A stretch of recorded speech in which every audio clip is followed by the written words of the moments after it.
The Smurfs, a very clumsy tale by Elanet Oliver, illustrated by Susan Hall. I am Clumsy Smurf, and this is my side of the story. I guess the other side is not really wrong, but it is not my fault I am so clumsy. It all began with the practice for the Blue Moon Festival. When I got there, the other Smurfs told me to leave. It is just a safety issue, Gutsy said. They thought I would do something clumsy and somebody would get hurt. And they were right. I knocked down the whole stage, even though I did not mean to. It's okay, Clumsy, Smurfette said. Nobody is Smurfette. I ran into the forest to get Smurf fruit for the Smurfs who were hurt. I wanted to help, but 1 minute I was picking Smurf fruit, the next minute Gargamel and his mean cat, Azrael, were chasing me. I jumped through the invisible shield and thought I was home free. Instead, I led them to our village. I tried to get all the Smurfs to safety by heading into the forest. But I must have taken a wrong turn because the road ended at a steep cliff. Clumsy, wait! Smurfette cried. You're going the wrong way. I was able to stop in time and then started to fall. Help, Smurfette! I called. That's when Gutsy, Brainy, Grouchy, and Papa arrived. Hold on, lad, Gutsy yelled. We will form a Smurf bridge to get you. Then Azrael and Gargamel appeared. You belong to me now, the wizard growled. Papa had no choice. Not this time, Gargamel, he said, letting go of the stick he was holding on to. We all fell into a portal. When we came out the other side, we were in a whole new world. Where the Smurf are we? Grouchy asked.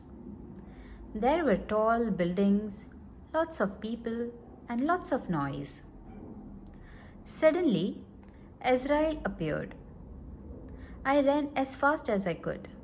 I climbed up a bench and fell into a box. I could not Smurf a thing, but I could feel the box moving.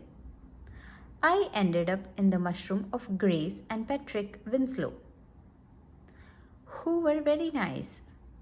Luckily, Grouchy, Smurfette, Gutsy, Brainy, and Papa had followed me there too. Master Winslow, Papa said, there must be something about the blue moon on your magic box. We knew we needed a blue moon to get home. But there was nothing on Patrick's box about a blue moon. Do not worry, little Smurfs, Papa said.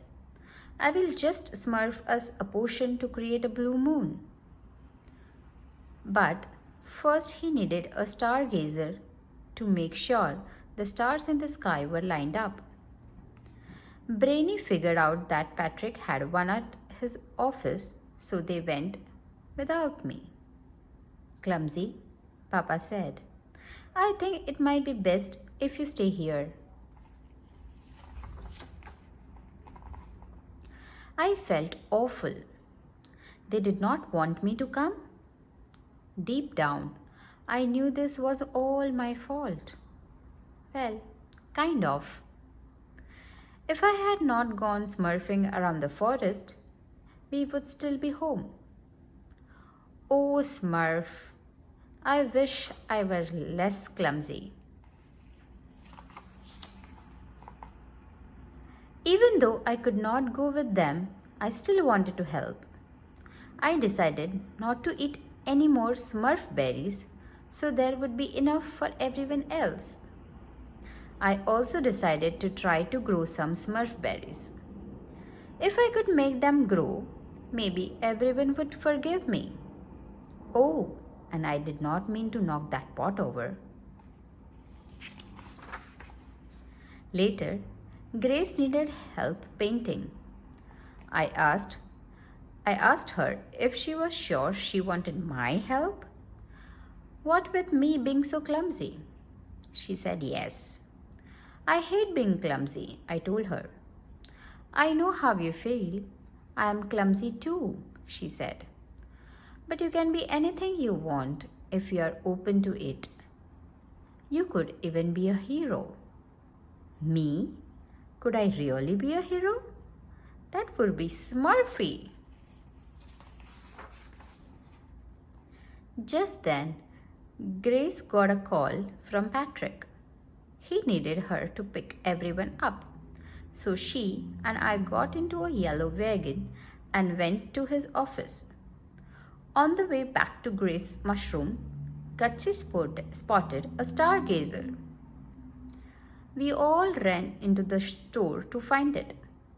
The store was filled with all kinds of strange and magical inventions and people who could not keep their hands to themselves. They chased us around trying to catch us. It was as bad as running from Gargamel.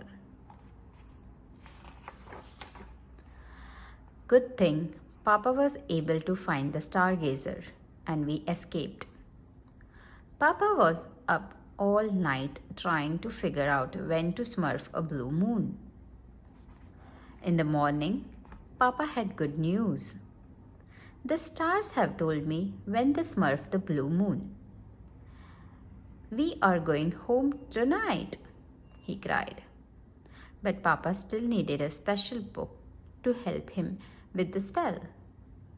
Patrick knew just where to find this book.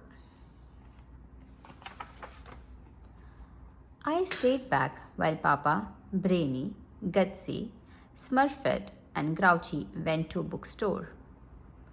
They came back with the spell, but no Papa. Gargamel had caught him. We cannot go home without Papa, I cried.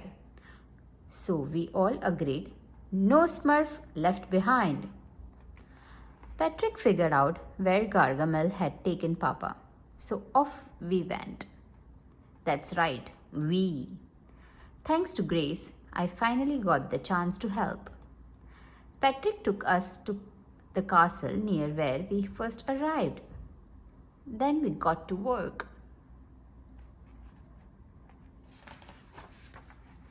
Gutsy and I kept Gargamel busy while Brainy smurfed a blue moon. The portal opened up. Brainy went back to Smurf village and got more Smurfs to help. There were so many of us and only one Gargamel, so we were able to save Papa. Then Gutsy steered this flying thing into the wizard and knocked the wand out of his hand. I made a giant leap and caught the wand. Then I zapped Gargamel and he went flying up in the air, far, far away from us.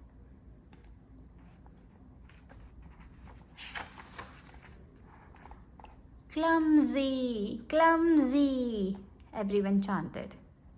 We were free. Papa was safe and we were on our way home. Grace was right. I may be clumsy, but I am now a hero too. Thank you.